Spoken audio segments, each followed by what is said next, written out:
knows me today knows me as a strong, stubborn, passionate, caring, and driven young woman. But the thing is, I haven't always been this person. Imagine a 5-year-old little girl who loves to read and loves to take care of her little brother, but who's also scared all the time. I was that little girl. I was scared all the time because I never knew when the police were going to kick in our door and raid our house again. I was scared all the time because I never knew when I would have my next meal. I was scared all the time because I never knew when or if I would see my parents again. At 5 years old, I felt like I had the weight of the world on my shoulders. I learned how to take care of myself and my little brother. If no one else was going to take care of us, then I would. During my childhood, I experienced extreme poverty, every form of abuse, and I witnessed things that no child, or adult for that matter, should ever witness. I grew up with a biological mom who struggled with substance abuse until 4 years ago. And I grew up with a biological dad who struggled with alcoholism since he was a teenager. And he was diagnosed with a traumatic brain injury in 2006 after an accident. I have 5 siblings, and I'm the only one who has never been incarcerated, has never struggled with substance abuse, and who has a college degree. When I was 5, and my little brother Junior was 3, we moved in with our paternal grandma and the 20 other people living in the home at the time. I was able to adjust pretty well given the circumstances, but Junior had a more difficult time. But one day, everything changed. A woman named Katie came knocking on our door. She was the case manager at the juvenile detention center where my oldest brother was incarcerated. He asked her to come and check on us because he had been the one taking care of us before he was arrested. There was something that just clicked with Junior and I, and Katie. I remember I climbed up on her lap, and I counted to 100 for her over and over again. I was so proud to be able to count that high, and I was so excited that someone was finally listening. Junior and I started to hang out with Katie, and we would spend the night at her house. Eventually, Junior went to live with Katie, and I continued to live with my grandma. But I spent weekends, holidays, and school breaks with Katie and Junior. One day in 2004, after my 10th birthday, I had gotten into an argument with one of my younger cousins. My grandma told me to pack my things because I was going to live somewhere else. The only belongings I had that I didn't share with my cousins ended up being half a trash bag full of clothes, a couple pairs of shoes, and school items. She drove me to my dad's, and I went to live with him. He wasn't in a position to take care of me, but that's where she left me. That summer, I spent time with my oldest sister and my dad. One day, I came back to my dad's, and he was standing outside with my bag of belongings. He told me he couldn't take care of me, and I was going to live somewhere else. So, being the curious little girl that I was, I asked him a bunch of questions, but he just said to wait. So we waited. Katie and Junior pulled up, and I went to live with them. That was the beginning of the rest of my life. I started 5th grade living with Katie and Junior, and I started school at my 6th elementary school. I was tired of always being the new kid, so I just decided to not go to school. But Katie was not having it, so she would literally pick me up, put me in the car, and drive me to school. As stubborn as I may have been, I knew that if I didn't get out of the car when we got to the school, then she would take me out of the car. So of course I got out on my own. I eventually made friends, and I started to adjust to my new life. I was in a new neighborhood, I had new friends, and I was in a new home. When I lived at my grandma's, I shared a room and a bed. I shared all of my belongings, and the house was always loud. At Katie's, I had my own room, I had my own belongings, and the house was almost always quiet. Junior was in a program called Denver Kids, and Katie signed me up for the program when I was in 5th grade. I met my educational counselor, Debbie, when I was in 6th grade. The first time I met Debbie, I was being severely bullied at school, and she was attending a meeting with me, Katie, and school staff to figure out how we were going to proceed. I had just met her, and already she was advocating for me and my needs. In 8th grade, when I was first diagnosed with depression and hadn't gone to school in weeks, Debbie came to my house and hung out with me. We just watched TV, but it meant everything to me that she was there. Debbie is the first person I consider a mentor. She supported me then, and she continues to support me today through so many negative and positive experiences in my life. My mentor when I was in Denver Kids was Krista. I actually knew Krista for a while because her husband, Billy, was my brother Junior's mentor.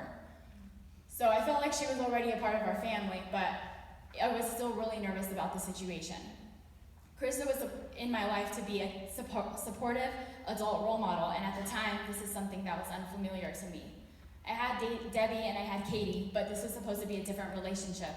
I was concerned it would just be temporary, but that was not the case. Krista and I have developed a wonderful relationship. During my freshman year of high school, when my oldest brother was being sentenced to prison, Krista was there with me. She was one of the few people who knew about the abusive relationship I was in when I was a sophomore in high school, and she took me to a self-defense class. Then she was there again when I was in another abusive relationship.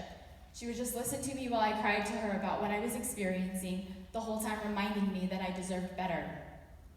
She encouraged me to apply to Butler University and was fairly disappointed when I chose not to attend because she always had and still has high expectations for my future.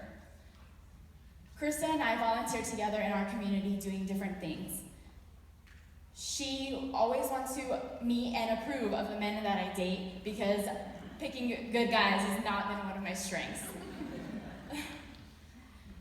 Every time Krista and I would hang out, we would go out to eat, and she never had to ask what I wanted because I always chose the same two things, Chipotle or Chubby's on 38th. She recently told me that she hasn't had Chubby's since the last time we ate there together, and I don't even know when that was, so it was a long time ago. Now, Krista and I spend holidays together. I babysit for her family, and we continue to do activities together. She has encouraged me to be strong, fearless, and to take chances. Krista and I developed a lifelong friendship. As a mentee, I saw the impact that having a mentor had in my life, so I became a mentor. I've mentored youth in various capacities. Just like Krista and I volunteered together, I volunteered with my mentees at Adoption Day 2016. The last time my mentees and I hung out together, we went out to eat. Can you guess where we went? Chipotle. I strive to be the person in their life who they know they can count on to be there for them when they need me, just like Krista was that person for me. One of the most meaningful lessons I learned from my mentoring experience was the importance of building relationships. Having a mentor and being in Denver Kids exposed me to the concept of networking. Katie signed me up to attend a lot of different events, and she always told me to network, network, network. She told me that this would be beneficial for me in the future. I thought she was just being a nagging mom, but of course, she was absolutely right. In high school, I was involved in multiple various extracurricular activities. I took the time to get to know all of my teachers, my softball coach, my theater director, and any adult involved in those activities. I recently went back to Thomas Jefferson High School, where I graduated in 2012. I saw my theater director, and he took me over to this wall of senior pictures he had. He pointed up at one of the pictures and was like, "Who's that?" It was a picture of me. He was so proud to show me that he still had this picture, and it meant so much to me to see that he still had it after 4 years. As a student in Denver Kids, I was able to develop relationships with a lot of the staff there. This helped me to secure an internship there from August to December 2016. During my time interning with Denver Kids, I was able to develop relationships with the current staff. People like Audrey have been such a great support system over the last 10 months.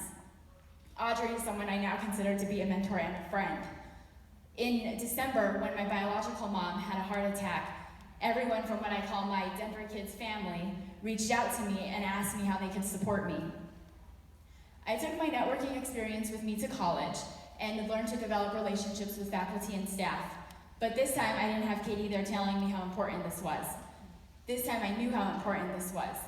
As a student and student employee on campus, I was offered many opportunities. I spoke on several panels. I was involved in the Fostering Success program.